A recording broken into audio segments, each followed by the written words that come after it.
आजकल माताएं बच्चों को जन्म देती हैं तो समोसा खा के जन्म देती हैं, तो टेढ़ा ही मेढ़ा होगा। हाँ, चलगम बलगम और पता नहीं क्या क्या। पिज़्ज़ा, अब पिज़्ज़ा खा के तो पिज़्ज़ा ही जैसा होगा।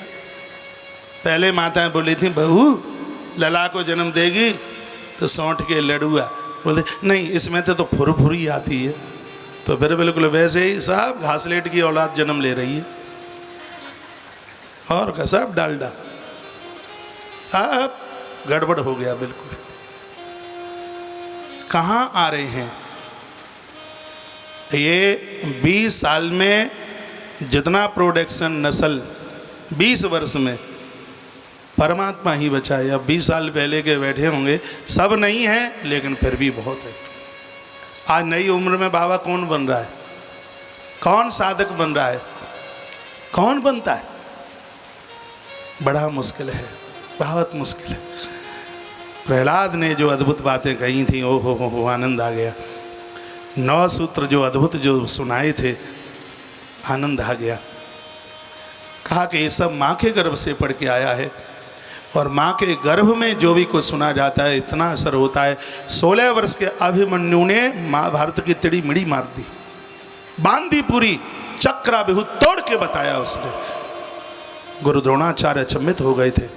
पितामह भीष्म ने जब सुना बाणों की सैया पर, कहा ये ऐसा कैसे हो सकता है, लेकिन वो माँ के गर्भ में अर्जुन से सुन लिया था। निकलना नहीं सुन पाए थे क्योंकि माँ सो गई थी। इसलिए तो बताया जाता है कि नारी उस समय जितना सुनती है वो सब उसका गर्भ में बच्चा सुन लेता है। गर्भाकालीन बेला में नारी को नाभि में हफ्ते में 1 से 2 बार घृत या सरसों का तेल, जिसकी सीधी श्वास उस बच्चे के पास तक पहुंचती है। ये ऐसा हमारे जो 16 संस्कार हैं याज्ञवल्क्य स्मृति में ये पूरा का पूरा वर्णन है।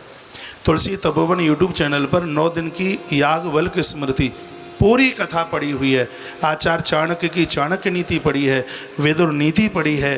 ये सब कथाएं अभी ऋग्वेद हमने पूरा 1.5-2 महीना गाया है, वो भी तुलसी तपोवन यूट्यूब चैनल पर। ये सब कथाएं एक चाहे स्त्री हो और चाहे पुरुष, ये सब के काम आने वाली कथाएं।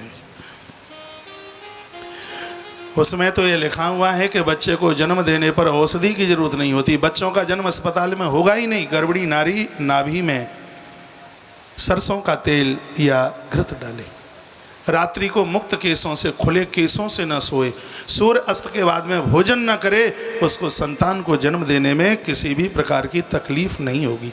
ये कथाएं तो मैं आपको सुना ही रहा हूँ, लेकिन इसके साथ साथ ये भी बातें बड़ी अद्भुत हैं। बोलो बांके बिहारी लाल की जय, हनुमान जी महाराज की जय हो। का मतीर्ण कृष्णो परत सतो माँ मिथो पदते ग्रहे व्रता नाम। माँ के गर्भ में इसने सुना सो कृष्ण के नाम की परत इसके ऊपर जम गई है, इसको कोई ईश्वर से अलग नहीं कर सकता। कहा अच्छा ऐसी बात है?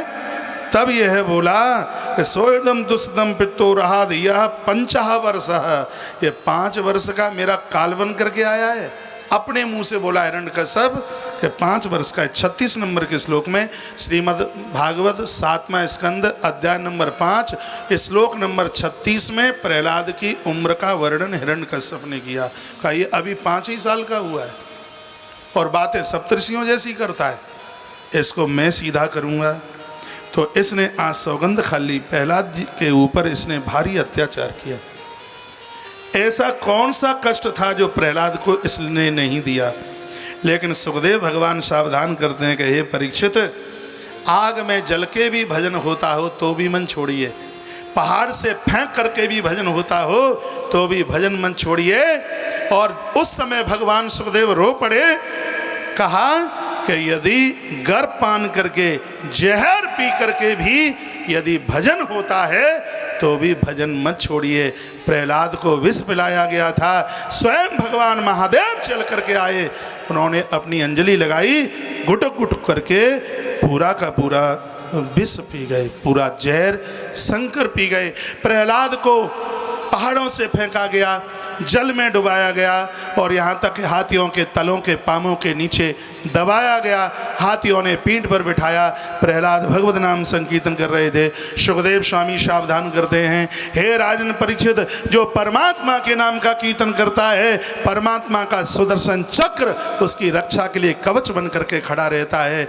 बहुत अत्याचार 2-2.25 वर्ष प्रहलाद के ऊपर किए गए, लेकिन धेनु मृत्युर्मयी भविता कहा गया। जो ब्राह्मण को परेशान करेगा, जो धेनु को परेशान करेगा, जो देवताओं को परेशान करेगा, जो भक्तों को परेशान करेगा, जो नारी को परेशान करेगा, परमात्मा संसार के कण कण से उसको मारने के लिए और भक्त को बचाने के लिए परीक्षित प्रकट हो जाएंगे। ऐसा अद्भुत वर्णन किया है। ग्रंथकार वर्णन करना चाहते हैं कि हिरण्यकश्यप ने शुक्राचार्य के पुत्र संड और अमर्क को मौत के घाट उतार दिया, और इसको कहते हैं भगवत श्रद्धा और भगवत कृपा। प्रहलाद जी की आंख में आंसू आ गए और कहा, हे प्रभु, मैंने निष्काम भाव से आपकी आराधना की है, तो मेरे गुरुदेव को प्राण मिल जाएं। इतना कहा, संड अमर्क ऐसे खड़े हो गए जैसे 2 घंटे का सोता हुआ कोई खड़ा हो जाए। आकाश से दंदुइयाँ फूलों की वृष्टि होने लगी। संड और अमर्क प्रहलाद को पुनः अपने गुरुकुल लेकर के गए हैं। एक दिन की बात थी, प्रहलाद ने सभी गुरुकुल के बच्चों को अपने पास बिठाया, और जो प्रहलाद बोले हैं वो बात मेरे और आपके लिए है। प्रहलाद ने कहा कि कौमार आचरित प्राज्ञो धर्मान भागवतानीय दुर्लभम मानुषम जन्म तदप्य ध्रुवमतिर्दम। प्रहलाद बोले, हे बालका प्राज्ञ कुमार, ए भगवत मान नाचरित, परमात्मा के नाम से दूर नहीं होना चाहिए। कुमार अवस्था से ही भगवान के चरणों में लग जाएं। अतो विष्णु पाद सेवनम योग्यम। व्यक्ति की योग्यता इसी में ही है कि भगवान के चरणों का चरणोदक वह लेता रहे। सुनिए बात, और हमारे और आपके लिए कही गई। कहा, सुखमेन्द्रिकम दैत्या देह योगेन देहिनाम सर्वत्र लभ्यते देवातीता दुख समन्वतः। श्री प्रहलाद जी कहते हैं कि सुख तो इंद्रियों का सुख तो किसी भी योनि में ले सकते हैं, लेकिन गाय भैंस पशु पंछी कथा नहीं सुन पाएंगे। प्रहलाद जी कहते हैं, ये मानव शरीर विषय भोग के लिए नहीं है। सुख इंद्रिकम दैत्यादे योगेन देहिनाम सर्वत्र लभ्यते देवादिता दुखमत नियतः। प्रहलाद जी ने कहा कि हे दैत्य बालको, यदि इंद्रियों का सुख ही लेना है तो ये तो और योनियों में भी प्राप्त हो सकता है, लेकिन भगवत कृपा के लिए वही तर ये मनुष्य जीवन है। हमें और तुम्हें ये मनुष्य जीवन मिला है, तो ये इस मनुष्य जीवन का कर्तव्य तत्प्रयासो न कर्तव्यो आभ्योस्तापरम न तथा विन्दते क्षेम मुकुंद चरणाम्बुजम। ये कर्तव्य नहीं है जीविका के परमात्मा के चरणों से वह दूर भागता हुआ इधर उधर चला जाए। प्रहलाद जी बड़ा सुंदर कहते हैं। श्री प्रहलाद जी ने कहा, संसार के थपेड़ों में वो ग्रसित होते हैं, वो परेशान होते हैं। माया उनको बांधती है जो भगवान के चरणों से दूर भाग रहे हैं। जिसने परमात्मा के चरणों का सहारा लिया है, माया उनको कभी बांध नहीं सकती। प्रहलाद जी महाराज का ये शब्द बड़ा अद्भुत है। प्रहलाद जी ने कहा, माया उनको ही मारती है, माया उनको बंधित करती है जो ईश्वर के चरणों से दूर भागता है। हे दैत्यबाल को, जिसने परमात्मा के चरणों का सहारा ले लिया है, माया वहाँ फैल हो जाती है। माया उस जीव को कभी भी नहीं बांध सकती। इस प्रकार से समझने की कोशिश करें। बृहदारण्यक उपनिषद में एक बड़ी सुंदर कथा आती है। एक मछुआरा अपने हाथ में जाल लेता हुआ किसी नदी के किनारे गया और उसने नदी में जाल फेंक दिया। कुछ मछलियां ऐसी थी वो भाग करके दूर जा रही थी, डर के मारे भाग रही थी। कुछ मछलियां इतनी होशियार थी कि वो मछुआरे के पाम के इर्द गिर्द आकर के घूमने लगी। बृहदारण्यक उपनिषद में वर्णन किया गया है कि जो मछलियां दूर भागी थी मछुआरे से, वह उस जाल में फंस गईं, और जो मछलियां उस मछुआरे के पाम के आसपास घूम रही थी वह जाल में फंसने से बच गईं, क्योंकि जाल हमेशा दूर फेंका जाता है। तो जो मछलियां दूर भागी थीं वो जाल में फंस गईं, और जो मछलियां मछुआरे के पाम के इर्द गिर्द थीं वो जाल में फंसने से बच गईं। उपनिषदाकार कहता है कि भैया मछुआरा कोई और नहीं, परमात्मा ही मछुआरा है, जो माया रूपी जाल लेकर इस संसार रूपी नदी में उसने अपना जाल फेंका है। ये मछली कोई और नहीं, जीव ही वो मछली है। मछली दूर भागी, जाल में फंस गई, जो मछली नज़दीक थी जाल में फंसने से बच गई। सीधा सा सिद्धांत है, परमात्मा से दूर भागने की कोशिश करोगे तो माया की मार में फंस जाओगे, और ईश्वर के चरणों में ही रहोगे तो माया की मार से हमेशा के लिए बच जाओगे। कौमार आचरित प्राज्ञो धर्मान भागवतानिया दुर्लभम मानसम जन्म तदप्य ध्रुवमर्दम।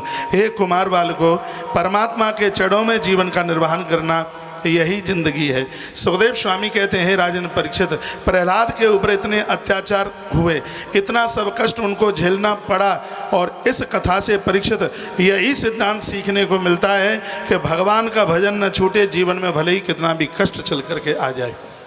राजी में तो सबको ही भजन कर लेता है, लेकिन बहुत बड़ी दिक्कत में, परेशानी में भी कोई भगवान को स्मरण करके बता दे, वही तो सच्ची श्रद्धा ईश्वर के प्रति है।